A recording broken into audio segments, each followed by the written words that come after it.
So you failed your exam and now you feel like a loser, like everyone else is moving forward while you're stuck. But what if this failure is actually Allah's mercy in disguise? As it says in Surah Al-Baqarah, perhaps you hate something, but it's good for you. You wanted to succeed, but Allah may have wanted to bring you closer to Him. Sometimes His no is actually a wait, or even, I have something better planned.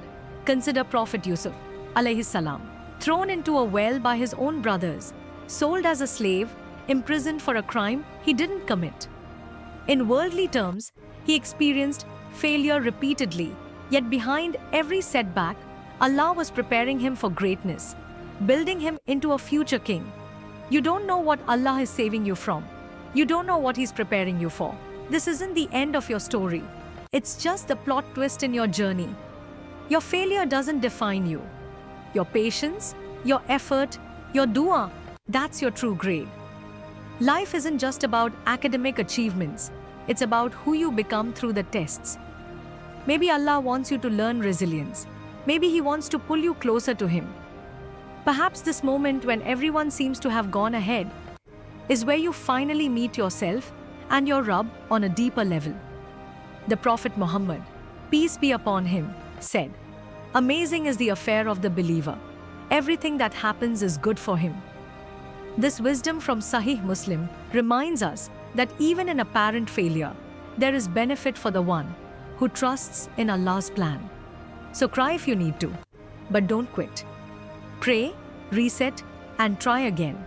Allah sees your struggle, and He never wastes your pain or tears.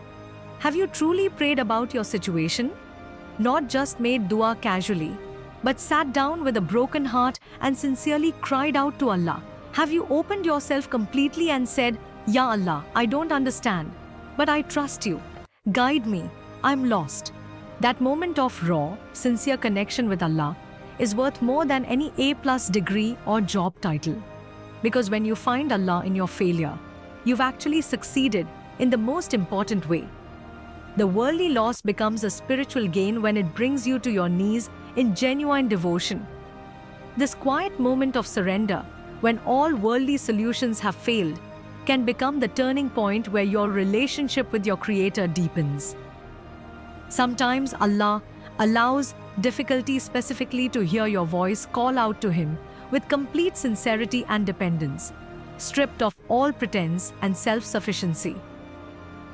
If you're struggling right now, don't hesitate to reach out and simply say, "Make dua for me." Sometimes the prayer of a stranger might be the one that Allah accepts for you. We never know which prayer will open the gates of mercy.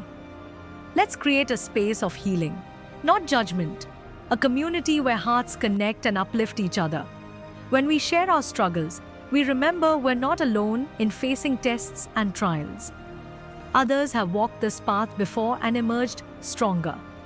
Remember that in Islamic tradition, the dua of someone who's struggling or in pain holds special weight.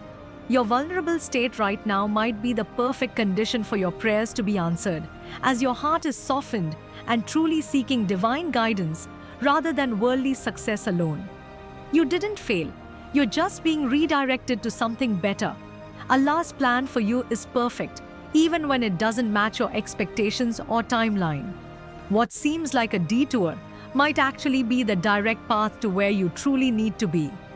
This temporary setback is teaching you lessons that success never could: patience in adversity, trust during uncertainty, and the humility to accept that Allah's wisdom exceeds your understanding. These are priceless qualities being cultivated within you right now. So take a deep breath and shift your perspective. See this moment not as failure but as foundation building. The Prophet Muhammad, peace be upon him, faced countless setbacks on his mission, yet each one prepared him and his companions for greater success. Your story continues beyond this chapter, and with sincere effort and trust in Allah, what awaits may be far greater than what you initially sought. Trust the process, trust your Lord, and know that this redirection is leading you precisely where you need to go.